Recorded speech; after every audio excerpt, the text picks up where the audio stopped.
మీరు లేజీ కాదు, ఎక్కువ ట్రై చేస్తారు. హాయ్, నేను మీ ఫిట్ సిమా తరుణ్. ఇది నా డే 21 ఆఫ్ 40 డేస్ ఛాలెంజ్. అయితే ఈరోజు ముచ్చట ఏంటంటే, కొత్త ఇయర్ మోటివేషన్తో లేదా మైండ్ సెట్ చేంజ్ చేద్దాం అనుకున్న వర్కౌట్ అనేది స్టార్ట్ చేస్తారు జనాలు. 1 వీక్ ఆడుకొని వర్కౌట్ చేస్తారు. సెకండ్ వీక్ వచ్చేసరికి బాడీ పెయిన్స్ అని ఇంట్లో అంటారు.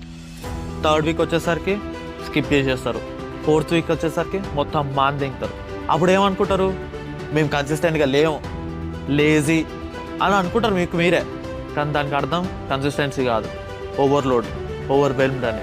అసలు మన ప్రాబ్లం ఏంటిదంటే డిసిప్లిన్ కాదు, too much expectations.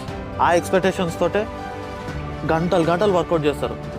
Strict diet అంటారు, నో షుగర్ అంటారు. 6 రోజులు కంటిన్యూస్గా వర్కౌట్ చేస్తారు. జిమ్కి పోతారు, వర్కౌట్ చేస్తారు. దానివల్ల ఏం లాభం?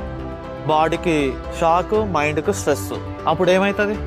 ఆటోమేటిక్గా ఫిట్నెస్, వర్కౌట్ ఏమొద్దు, ఇక అన్నీ బంద్ చేసి ఉంటావు ఇంట్లో. అందుకే ఒకేసారి అంతగానో స్టార్ట్ చేసేదానికంటే సింపుల్గా స్టార్ట్ చేయి.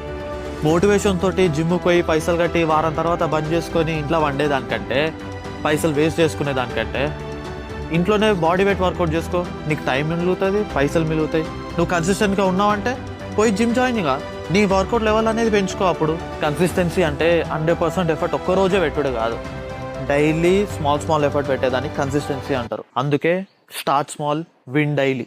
6 నెలల తర్వాత చూసుకో, నువ్వు క్విట్ అయ్యే బ్యాచ్లు ఉండవు, ట్రాన్స్ఫార్మ్ అయ్యే బ్యాచ్లు ఉంటావు. ఒక్కటి మాత్రం గుర్తుపెట్టుకో, బిగ్ గోల్స్ని స్మాల్ హ్యాబిట్సే బిల్డ్ చేస్తాయి.